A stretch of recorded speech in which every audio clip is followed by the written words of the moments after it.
ऊपर उंगली उठाएंगे हमें मालूम है, फिर कहें समझ लेना अच्छे से, फिर समझ लीजिए। जिंदगी में कितना बड़ा भी डिप्रेशन हो, कितनी बड़ी भी चिंता हो, कितना बड़ा भी टेंशन हो, कितना बड़ा भी टेंशन, कितने भी डिप्रेशन में हो, कितनी बड़ी भी तकलीफ चल रही हो, इन चार माताओं की गोद में जाकर बैठ जाओ। पहले नंबर पर प्रकृति, किसी पेड़ की छांव में बैठ जाओ या किसी पौधे को लगाना प्रारंभ कर दो, तुम्हारा डिप्रेशन समाप्त हो जाएगा, तुम्हारा टेंशन खत्म हो जाएगा। दूसरे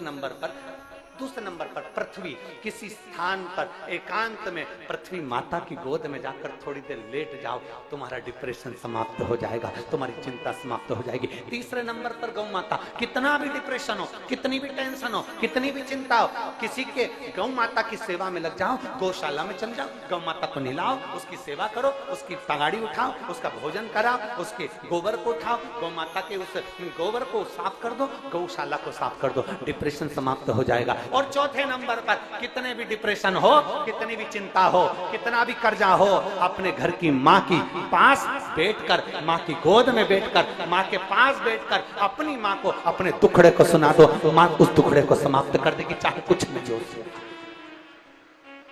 तुम्हारी माता के पास कुछ भी नहीं है, चांदी का एक छल्ला भी नहीं है, एक सोने की अंगूठी भी नहीं है, फिर भी अपना दुख, अपनी तकलीफ, अपना कष्ट अपनी माँ को सुना दो,